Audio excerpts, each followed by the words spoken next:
BMT वर टाक. कोण नाही बोलत.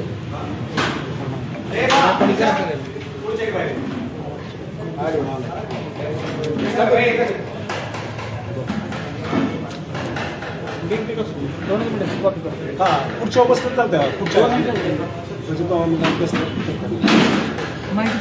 तिकडे लावा या बाजूला. लावला की आपण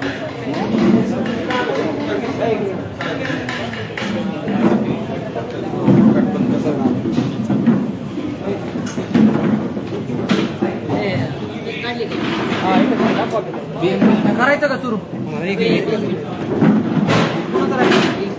पुढच्या बसा की टाकली ग्रुपला, लिंक टाकली ग्रुपला.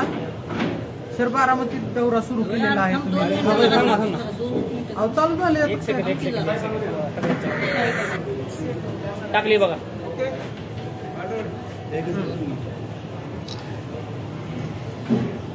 टाकली लिंक. कापरे टाकले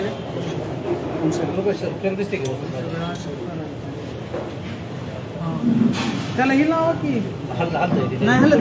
लूज झालंय ते. लावू का? लूज झालंय. माझ देऊ का?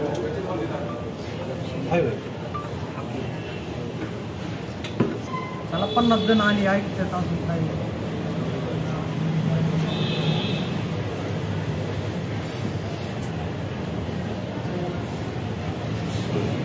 झालं का?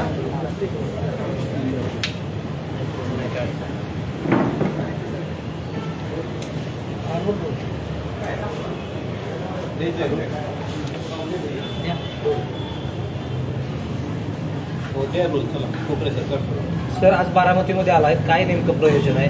गेल्या कालपासून तुम्ही बारामती दौऱ्यावरती आहात, काल देखील होता, आज देखील आहे बारामती दौऱ्यावर आहात, काय नेमकं प्रयोजन आहे? बारामती विधानसभा मतदारसंघामध्ये पोटनिवडणुकीची अधिसूचना जारी झालेली आहे आणि निवडणुकीची अधिसूचना जारी झाल्यानंतर बारामती परिसरामध्ये अनेक कार्यकर्त्यांचे आम्हाला फोन आहे की ही निवडणूक लढली पाहिजे. मग निवडणूक लढली पाहिजे, कोण लढणार, कशी लढणार, या असे अनेक प्रश्न डोळ्यासमोर ठेवून आम्ही बारामती परिसरामधल्या अनेक लोकांच्या गाठीभेटी घेत आहोत. अनेक सामाजिक संघटनांच्या पदाधिकाऱ्यांचे, प्रमुखांचे आम्ही भेटी घेत आहोत आणि आजही आम्ही बारामती तालुक्यामध्ये आहोत, कालही होतो आणि पुढचे 2 ते 5 दिवस आम्ही बारामतीमधल्या प्रत्येक माणसांच्या, तरुणांच्या, युवकांच्या, विशेष करून बारामती नगर परिषदेमधल्या अनेक लोकांच्या आम्ही भेटीगाठी घेतो. लोकांच्या भेटीगाठी घेत आहे, काय लोकांच्या बोलण्यातून काय आलं नेमकं, काय संवाद साधला? निवडणूक लढली पाहिजे असा आग्रह आहे लोकांचा. निवडणुकीला सामोरं गेलं पाहिजे, निवडणूक लढली पाहिजे आणि लोकशाहीमध्ये निवडणूक बिनविरोध करणं म्हणजे हे लोकशाही विरोधी कृत्य आहे. अगदी इथं सहानुभूती आहे, दादांचं अपघाती निधन झालंय, इथं बारामती विधानसभेमधल्या लोकांच्या मनामध्ये दुःख असणं स्वाभाविक आहे. एक महिला या महाराष्ट्राची उपमुख्यमंत्री झाली, ही गोष्ट अपिलिंग आहे. पण या सर्व प्रश्नावरती मी एक पाऊल पुढे जाऊन मी या महाराष्ट्रातल्या राज्यकर्त्यांना विनंती करेन, विरोधकांना, राज्यकर्त्यांना, जर अजितदादांच्या अपघाती निधनानंतर एवढं दुःख, वेदना, सहवेदना असेल तर सुनेत्राताईंना विधान परिषदेवरती बिनविरोध घ्या ना तुम्ही. आणि ही निवडणूक इथं एक तुमचा कुठलाही कॅन्डिडेट उभा करा दादांच्या घरामधला सोडून, आम्ही निवडणूक लढू. ही निवडणूक इथल्या राज्य शासनाच्या अनेक धोरणांच्या विरोधामध्ये आम्ही या निवडणुकीला सामोरं जात आहोत. मी एक ओबीसी आंदोलक आहे, गेली अनेक वर्षे ओबीसींच्या बाजूने या महाराष्ट्रामध्ये मी प्रश्न मांडतोय. आमचे सर्व चळवळीतले सहकारी आहेत. आमचं पंचायत राजमधलं आरक्षण गेलंय, आम्हाला बजेट मिळत नाही, निधी मिळत नाही, मान सन्मानाच्या जागा मिळत नाहीत. आज पंचायत राजमधलं सर्व आरक्षण संपलेलं आहे. आम्ही हे वेळोवेळी सांगतोय, जर कुणाला आम्ही निवडणूक लढतोय किंवा आम्ही निवडणुकीला उभं राहतोय, यांच्या पोटात गोळा आलाय, आम्हाला हे खलनायक ठरवतायत, आमची बदनामी करायचा प्रयत्न करतायत. मी आव्हान करतो इथल्या शासनकर्त्यांना, सुनेत्राताईंना विधान परिषदेवर घ्या. तुम्ही माननीय शरद पवार आणि रोहित पवार यांना राज्यसभेवर बिनविरोध पाठवलंच ना, तिथं तुम्ही पक्ष पार्टी बघितली का? सुनेत्राताईंना बिनविरोध करा आणि तुमच्यात धमक असेल ना तर तुमचा कुठलाही कॅन्डिडेट बारामती विधानसभेला उभा करा, आम्ही त्याला पराभूत करून दाखवू. हा विश्वास बारामतीमधल्या चळवळीमधल्या कार्यकर्त्यांना, शोषित, वंचित, पीडित, ओबीसी, दीनदलित या सर्व पदाधिकाऱ्यांना हा विश्वास द्यायला मी बारामतीमध्ये काल आलो होतो, आज आलोय आणि इथून पुढच्या 8 दिवसाच्या कालावधीमध्ये येऊ. उमेदवार लक्ष्मण हाकेच असणार आहे का? ते आम्ही ठरवू. अजून आम्ही प्रत्येक गावामधल्या पदाधिकाऱ्यांच्या, कार्यकर्त्यांच्या, शेतकऱ्यांच्या भावना जाणून घेतोय. उमेदवार इथला लोकलचाही एखादा पुढे येऊ शकतो, त्यामुळे लक्ष्मण हाकेच असं काही नाही. पण आमचं परत एकदा म्हणणं आहे, मी तिसऱ्यांदा बोलतोय, सुनेत्राताईंना बिनविरोध विधान परिषदेवर द्या. मुख्यमंत्री एका बाजूला म्हणतात की निवडणूक ही बिनविरोध करायची, दुसऱ्या बाजूला राष्ट्रवादी शरदचंद्र पवार पक्षाच्या सुप्रिया सुळे असतील, युगेंद्र पवार असतील, आम्ही उमेदवार देणार नाही असं सांगतात. कसं पाहता येईल? या गोष्टीकडे हे बघा, मोठ्या लोकांसाठी खरं तर ही दुःखद बाब आहे दादांच्या निधनानंतरची. आमच्याही मनामध्ये ती वेदना आहे. मग आम्ही म्हणतोय ना की तुम्ही कशाला दुःख व्यक्त करताय, तुम्ही काय बिनविरोध करायची भाषा करताय, तुम्ही पाठवा ना वरिष्ठ सभागृहात ताईंना, तुम्ही वरिष्ठ सभागृहात सुनेत्राताईंना पाठवा आणि शासनाचं काय धोरण तुम्ही राबवलं गेल्या वर्षभराच्या कालावधीमध्ये, कोण सत्तेत आहे कोण विरोधात आहे हेच कळत नाही आम्हाला. जनसामान्यांचे प्रश्न जिथल्या तिथं सत्तेमध्ये येणाऱ्या पक्षामध्ये इथले सगळे कारखानदार, इथले सगळे जागीरदार, सगळे कॉन्ट्रॅक्टर, सगळी श्रीमंत मंडळी सत्ताधारी पक्षाच्या सावलीला जातात आणि आम्ही चळवळ लढणारे सर्वसामान्य माणसं, सामाजिक न्याय हक्काच्या बाता मारणारी गोष्ट, आम्ही आंदोलनं करणारी कार्यकर्ते, अरे आम्ही जिथल्या तिथे या जनसामान्यांनी नक्की विश्वास कुणावर ठेवायचा? आम्ही किती दिवस भाषणं करायची लोकांसमोर, किती दिवस आम्ही रस्त्यावरची आंदोलनं उभी करायची, किती दिवस आम्ही घटनात्मक तत्वाविषयी बोलायचं? बारामतीची निवडणूक ही या शासनाच्या विरोधामध्ये आम्ही ठामपणे निवडणूक लढवू. तुम्ही सुनेत्राताईंना परत परत परत सांगतोय, तुम्ही सुनेत्राताईंना विधान परिषदेवर बिनविरोध निवडून द्या. एक या महाराष्ट्राची उपमुख्यमंत्री महिला झाली आणि दादांची पत्नी, विशेष करून दुःखद भावना आहे, वेदनेची भावना आहे, सहवेदना व्यक्त करायची आहे, तर तुम्ही द्या ना ताईंना बिनविरोध. जसं पार्थ पवारांना वरिष्ठ सभागृहात पाठवलं, जसं शरद पवारांना वरिष्ठ सभागृहात पाठवलं, पाठवा. उद्धवजी ठाकरेंना काय तुम्हाला करायचं ते करा. बारामतीत तुमच्या धमक आहे ना, बारामतीमध्ये तुम्ही दुसरा उमेदवार द्या, आम्ही त्याचा पराभव, त्याला आम्ही पराभूत करून दाखवू. सुनेत्रा पवारांना जर उमेदवारी दिली तर तुमची भूमिका काय आणि तरी तुम्ही लढणार आहात? आम्ही लढणार आहोत, पण अजून एक आम्ही त्यांना संधी देतो की आम्हीही माणसं आहोत, आम्हालाही सहवेदना कळतात, आम्हालाही दुःखद प्रसंग कळतो. तुमच्या मनात जी भावना आहे तीच आमच्या मनात भावना आहे, पण आम्हाला बेदखल का करताय प्रत्येक प्रश्नावर? निवडणूक ही सामाजिक कार्यकर्त्यांसाठी आम्ही आंदोलन करतोय, आम्हाला बेदखल केलं जातं. आम्हाला कधीही मुख्यमंत्र्यांनी कधीही फोन केला नाही किंवा इथल्या राज्यकर्त्यांनी फोन केला नाही. कालचं हे बजेटरी अधिवेशन जे सुरू आहे त्या अधिवेशनामध्ये ओबीसी विजयंती बांधवांना म्हणजे अर्ध्या लोकसंख्येला 0.56% म्हणजे अर्धा टक्का बजेटरी तरतूद आहे. आम्ही प्रश्न मांडायची कुठं नक्की? निवडणुकीच्या माध्यमातून जर आम्ही जनतेच्या दरबारात जाऊन जर आम्हाला काही प्रश्न मांडायला संधी मिळत असेल तर ही संधी आम्ही का सोडून द्यायची? सुनेत्रा पवार सोडून जर समजा तुमच्या मागणीप्रमाणे त्यांना विधान परिषदेवर पाठवलं, विधानसभा कुणी लढवावी असं तुम्हाला वाटते? कुठले पवार तुम्हाला चालते? पवार कुटुंबियांच्या व्यतिरिक्त म्हणजे दादांच्या कुटुंबियांच्या व्यतिरिक्त मग कुठला यजुवेंद्र असू दे, नाहीतर रोहित पवारनी तिकडे राजीनामा देऊन इकडे येऊ दे, आम्ही निवडणूक लढू आणि आम्ही त्यांचा पराभव करून दाखवू. कोणते कोणते घेऊन तुम्ही निवडणूक लढवा? आम्ही ओबीसीचे प्रश्न आहेत, इथल्या दीनदलित बांधवांचे प्रश्न आहेत. बारामती कन्सिस्टन्सीचा विचार करायचा झालं तर जिरायती भागाचे प्रश्न आहेत. बारामती शहरातल्या भ्रष्टाचाराचे 100 किस्से इथल्या बारामतीतल्या स्थानिकच्या कार्यकर्त्यांनी, पदाधिकाऱ्यांनी आम्हाला सांगितलेले आहेत, जे की फ्रॉडचे आहेत, भ्रष्टाचाराचे आहेत. बारामतीचा विकास एका बाजूला दिसतो, पण हा विकास कॉन्ट्रॅक्टरांचं उखळ पांढरं करण्यासाठी एवढा निधी महाराष्ट्रातल्या अनेक शहरं बकाल जीवन जगतात. बारामतीकडे जो विकास आला तो कॉन्ट्रॅक्टरांचं उखळ पांढरं करण्यासाठी आला का? असे 100 किस्से आम्ही या बारामती नगर परिषदेमधल्या जनतेसमोर मांडू. प्रश्न अनेक आहेत. इथल्या ऊस उत्पादक शेतकऱ्यांचे प्रश्न वेगळे आहेत, कारखान्यामध्ये काम करणाऱ्या माणसांचे प्रश्न वेगळे आहेत, परत कारखान्यावरती डायरेक्टर असणाऱ्या लोकांचे प्रश्न वेगळे आहेत. ज्या सभासदांच्या मुलांच्या शिक्षणासाठी इथं संस्था चालतात, ज्या सभासदांच्या मुलाबाळांना, एज्युकेटेड मुलाबाळांना नोकऱ्या उपलब्ध व्हाव्यात अशा ज्यांच्या अपेक्षा आहेत, त्यांच्या सुद्धा अपेक्षा इथं पूर्ण होताना दिसून येत आहेत. प्रश्न मांडायचे म्हणलं तर अख्खी जंत्री मी तुमच्या समोर मांडू शकतो. बारामतीत काही मी नवीन आलो नाही किंवा खूप लांबून कुठून तरी आलोय असा पण भाग नाही. बारामतीमधल्या प्रत्येक वाड्या वस्त्यावरती गावामध्ये जिरायती भाग असेल, बागायती भाग असेल, सुपा परगणा असेल, अरे कुठलीही गावं काढा, प्रत्येक ठिकाणी माणसांच्या काय वेदना आहेत माणसांचे काय प्रश्न आहेत हे आम्हाला चांगले माहिती आहे. तुमची उमेदवारी ही अपक्ष असणार का तुमच्या पक्षाची नाही? हे बघा, अनेक पक्ष, राष्ट्रीय पक्ष सुद्धा आम्हाला पाठिंबा द्यायची तयारीत आहे. आम्हाला अनेक जणांचे कॉल आलेले आहेत. उदाहरणार्थ भरपूर आहेत. राष्ट्रीय पक्ष म्हणजे तुम्ही पत्रकार बांधव आहात. राष्ट्रीय पक्ष कुठले तुम्हाला माहिती आहे ना, आणि कुणाची राष्ट्रीयत्व रद्द झालेत हेही तुम्हाला माहिती आहे. पवार फॅमिलीच्या पक्षाचं राष्ट्रीयत्व आहे का ते जरा चेक करा एकदा. काँग्रेस, बीजेपी, मग मी सांगतो ना, अनेक राष्ट्रीय पक्षांच्या जबाबदार पदाधिकाऱ्यांचे मला फोन आहेत. ते मी उद्या परवा बोलू ना, आपण त्यावरती सविस्तर बोलू.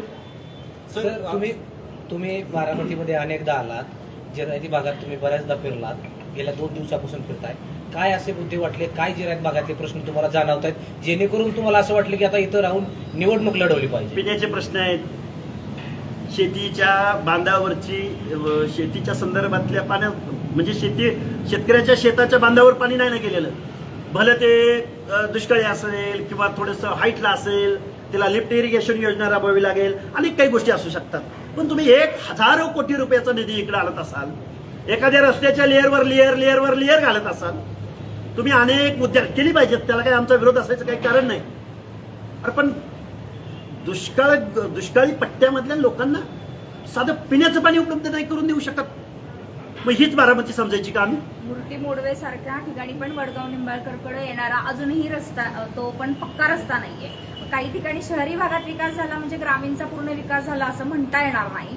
तसं बघायला गेलं तर लोकशाहीमध्ये बिनविरोध हा शब्दच खरा तर तसा चुकीचा. आपण बघितलं नगर परिषदमध्ये असेल किंवा पंचायत समिती किंवा जिल्हा परिषदला पुढच्या उमेदवारांवर एवढा दबाव टाकला जातो बिनविरोध, आणि त्या प्रकरणातून मी गेलेली आहे. कदाचित आपणा सर्व पत्रकार बांधवांना सुद्धा ही गोष्ट माहीत असेल की डोर्लेवाडी गण बिनविरोध करण्यासाठी माझ्यावर राष्ट्रवादी काँग्रेस पक्षाकडनं किती मोठा दबाव टाकण्यात आला होता. 5 दिवस मी बारामती सोडून, मी आणि माझे पती दोघंही बारामतीतून गायब होतो. आणि ह्या गोष्टीला कुठेतरी लोकशाहीला ही फार मोठी घातक आहे की महिला उमेदवाराला बारामती सोडून बाहेर जावं लागतं यांच्या भीतीपोटी.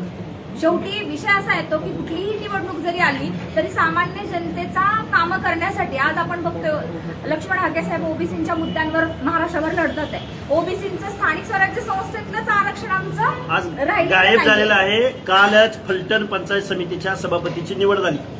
तिथं 9 सदस्य हे ओबीसी मधून निवडून आलेले आहेत. तिथला सभापती कोण झाला त्याची विचारणा करायला आज आम्ही फलटणमध्ये गेलो होतो. परत संध्याकाळी बैठक होती. येऊ घातलेल्या 4-5 दिवसामध्ये आम्ही फलटणला लाखोंचा मोर्चा तिथं काढणार आहोत. त्यामुळे इथल्या शासनानं वेळोवेळी सांगितलं की आम्ही ओबीसी आरक्षणाला धक्का लागू देत नाही. तसा ओबीसी आरक्षणाला धक्का लागला नाही ते तुम्ही आम्हाला सांगा. तिथल्या ज्या काही नेत्यांनी, विधानसभेला आम्ही तुम्हाला मतं द्यायची, लोकसभेला आम्ही तुम्हाला मतं द्यायची, आणि तुम्ही मात्र आम्हाला जे काही घटनेनं, कायद्यानं जे काही ओबीसी मधलं आरक्षण दिलंय ते आज पूर्णपणे संपलेलं आहे.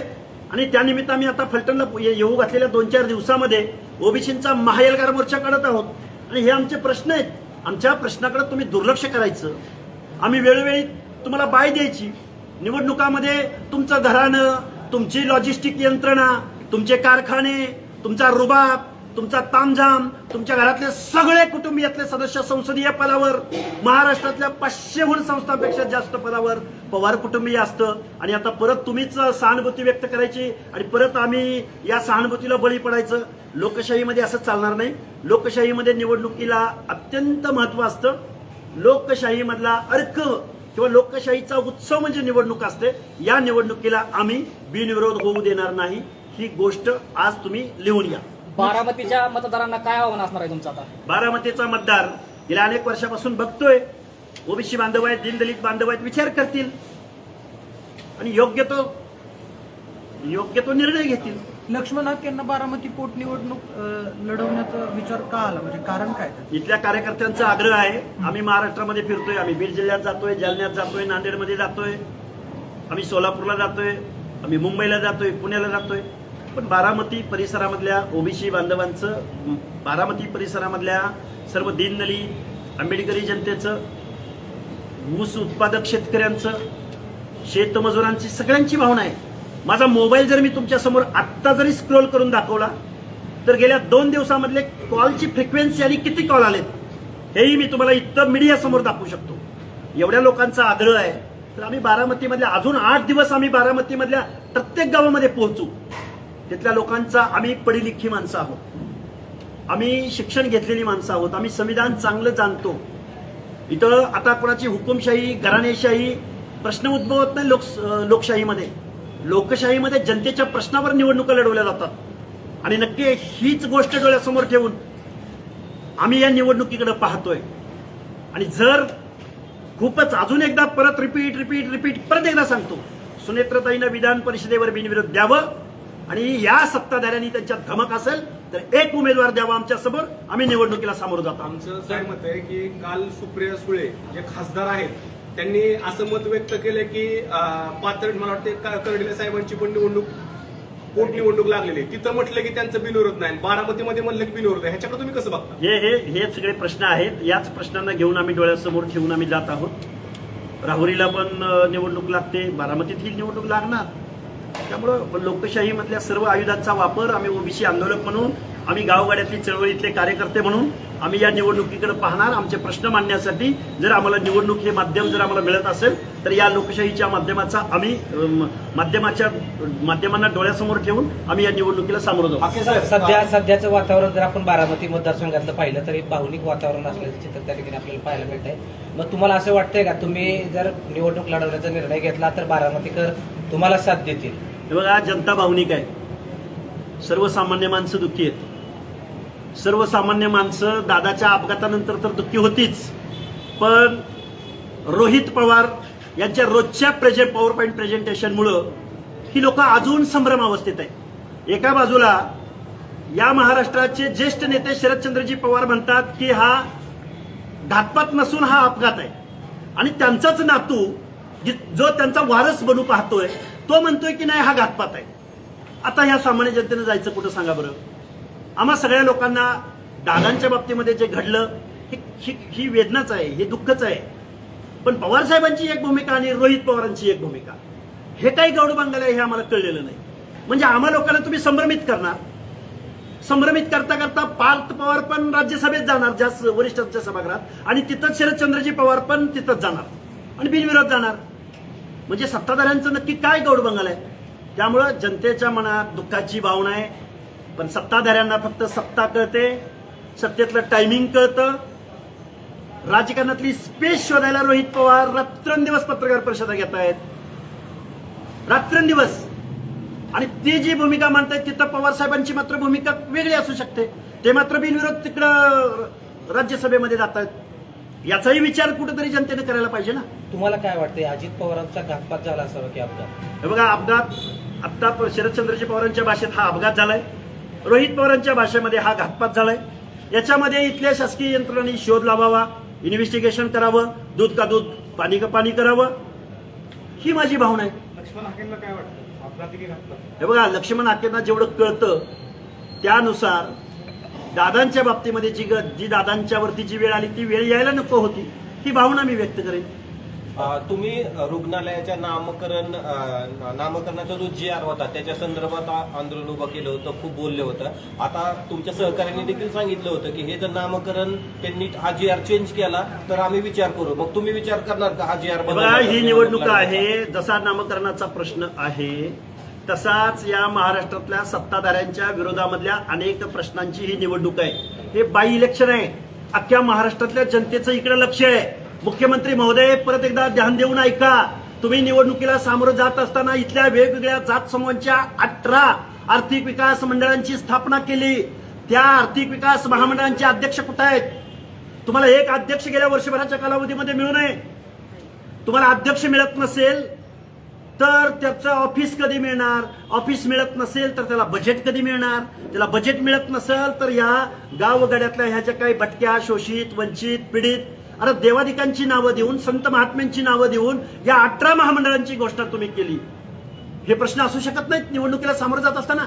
ही निवडणूक काय नगरपालिकेची का? ही निवडणूक कुठल्या पंचायतीची का? ही निवडणूक महाराष्ट्राच्या विधिसभेची आहे. ही निवडणूक महाराष्ट्राच्या कायदे मंडळाची आहे. महाराष्ट्राचे कायदे निर्माण होत असताना महाराष्ट्रातल्या 12-13 करोड जनतेच्या प्रश्नावरती ही निवडणूक लढली जाऊ शकते. त्यामुळे आम्ही या निवडणुकीकडे ज्या पद्धतीनं नामांतराचा प्रश्न आहे त्याच पद्धतीनं ओबीसींच्या अनेक प्रश्न आहेत. महाज्योतीपासून, विद्यार्थ्यापासून, शिष्यवृत्त्यांपर्यंत प्रत्येक बाबतीमध्ये इथल्या असंघटित, इथल्या ओबीसी दीनदलित बांधवांच्या मागण्यांना वाटाण्याच्या अक्षता दाखवण्याचं काम इथले सत्ताधारी करतायत.